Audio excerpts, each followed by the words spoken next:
तो दोस्तों ये देखिए, वृद्धा पेंशन और विधवा पेंशन, दिव्यांग एवं कुष्ठा पेंशन, ये 3 पेंशन एकीकृत सामाजिक पेंशन पोर्टल के माध्यम से होता था। पहले भी आज भी हो रहा है।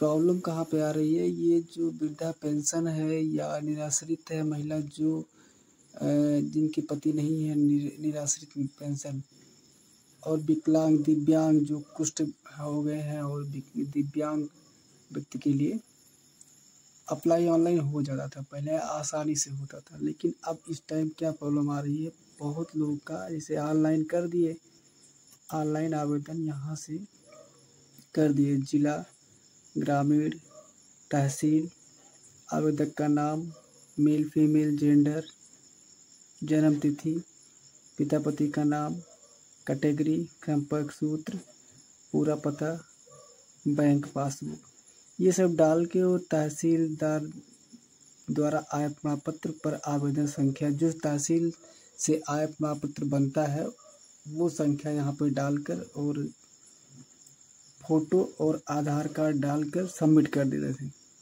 अब आज के डेट में ये आ रहा है कि बहुत लोग का कमेंट आ रहा है कि ये पेमेंट आ नहीं रहा है, पैसा आया नहीं। तो रजिस्ट्रेशन नंबर हर कोई इंसान अपने पास रख के चलता नहीं है। समस्या यहाँ पे आ रही, रजिस्ट्रेशन नंबर नहीं मिल रहा है। अब रजिस्ट्रेशन नंबर खोजने के लिए इस वेबसाइट पे कहीं ऑप्शन दे नहीं रखा है। जैसे आवेदक लॉगिन हो गया, आवेदक लॉगिन पे यदि आवेदक अपना मोबाइल नंबर भूल गए हैं तो क्लिक करें। अगर मोबाइल नंबर भूल गए हैं तो क्लिक करें। मतलब अगर मोबाइल नंबर हम भूल गए हैं तो उसमें मांग रहा है रजिस्ट्रेशन नंबर, रजिस्ट्रेशन नंबर मांग रहा है, बैंक अकाउंट और कैप्चा कोड। अब जब रजिस्ट्रेशन नंबर हमारे पास है नहीं तो बैंक अकाउंट तो है, रजिस्ट्रेशन नंबर ढूंढने के लिए हम सारा काम कर रहे हैं इसमें, तो यहाँ पे फंस जा रहा है, काम नहीं हो पा रहा, रजिस्ट्रेशन नंबर नहीं मिल पा रहा है लोगों का, इसलिए पेंशन का पता नहीं लगा पा रहे कि आया है कि नहीं आया है। अब यहाँ पे हम सोचे कि अगर पेंशन का जो साइट है, सूची है, उससे हम खोज सकते हैं। तो यहाँ से जैसे हम खोजते हैं अगर जो, तो बस्ती हो गया,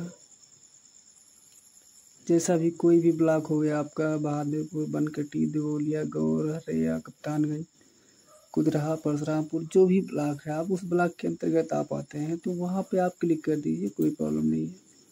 यहाँ तक साइट चल रही है। साइट चलने के बाद कोई भी ग्राम पंचायत आप ढूंढ ले, जो भी ग्राम पंचायत आपको ढूंढना है वो ग्राम पंचायत आप सेलेक्ट कर लीजिए। जैसे कि यहाँ से अगर हम कोई भी ग्राम पंचायत ढूंढते हैं, अब देखिए यहाँ पे आ रहा था पहले कोई भी ग्राम पंचायत जो भी है, जिसका भी गांव है, उस गांव के आगे यहाँ पे खुल जाता था, जितने भी पेंशनर हैं उनकी सूची खुल जाती थी और रजिस्ट्रेशन नंबर आसानी से लोगों को प्रोवाइड हो जाती थी। लेकिन अब ये रजिस्ट्रेशन नंबर नहीं मिल रहा है, इसलिए वेबसाइट अभी प्रॉपर तरीके से काम नहीं कर रही है सूची में नाम देने के लिए। तो प्रॉब्लम यहीं पे आ रही है, लोग परेशान है, पेंशन नहीं आ रही, पेंशन नहीं आ रही। तो यहाँ से हम लोग सर्च करते हैं, जैसे कहीं भी आप सर्च कर लेंगे PFMS, क्या सर्च करेंगे,